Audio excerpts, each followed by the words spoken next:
दया मो प्रति नुआ नुआ जेबे खोजे तुम करुणा करिन केबे उणा प्रति मुहूर्ते तुम दया मो प्रति नुआ नुआ जेबे खोजे तुम करुणा करिन केबे उणा नहिब केबे शेष तुमरी से करुणा नहिब केबे शेष तुमरी से करुणा तुमरी से करुणा न कर केबे उणा दया पर दया करिछ मते प्रभु दयारे मु पाइछि सबु क्षमा पर क्षमा करिछ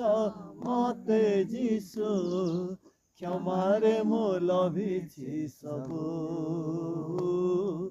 क्षमारे मु लभिछि सबु। प्रभु जीशु ख्रीष्टଙ୍କର पवित्र नामर धन्यवाद हो आपण समस्त को ए सुंदर सुजोग पाइथिबा सकाशु आम टीम तरफ जीशु प्रभुंकर नाम रे प्रेज द लॉर्ड जणे। तो आसु आज ये सुंदर समय पाइथिबा सकाशु परमेश्वर वाक्य किछि विषय आलोचना करिबा जहा विलाप पुस्तक 3 पर्व 22 आउ 23 पद विशेषकर यही वाक्य से लोक मान निमंते जो माने निजको भावती जे मु बल सकाशु आज जीवित अटे जो माने भावती मोर बुद्धि सकाशु जीवित अटे जो माने भावती कि जे मु तुम खाद्य खाऊची एथिबा मु आज जीवित अटे से समस्त निमंते आज वाक्य 3 पर्व 22 आउ 23 पद लिखा जाए सदा प्रभुंकर विविध दया सकाशु आंभे माने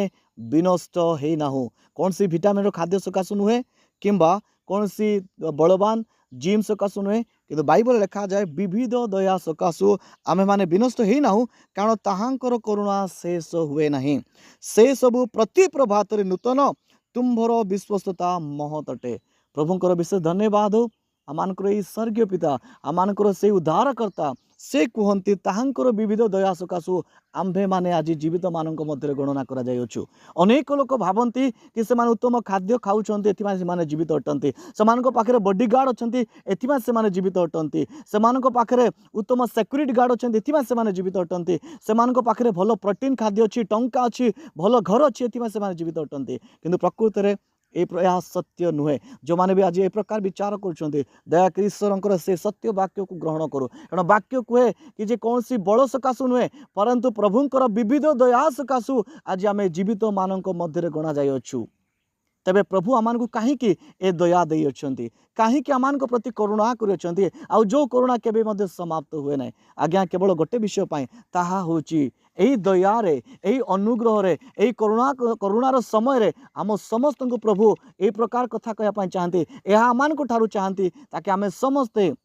यही बंची बेले जीवन जापन करुवा समय प्राणवायु चलुवा समय आमे जीशुंकर निकटवर्ती हो आमे पापरू फेरिकी एक धार्मिक जीवन काटू अधार्मिक कार्य को बंद करे एक धार्मिक कार्य करे आरंभ करू असुचिरू पुणी सूची आड़ को गति करू अपवित्र रु पवित्र जीवन काटू एथिपाई प्रभु आमान को दया पर दया करी चली आउ ताहांकर दया प्रति प्रभात नूतन अटे।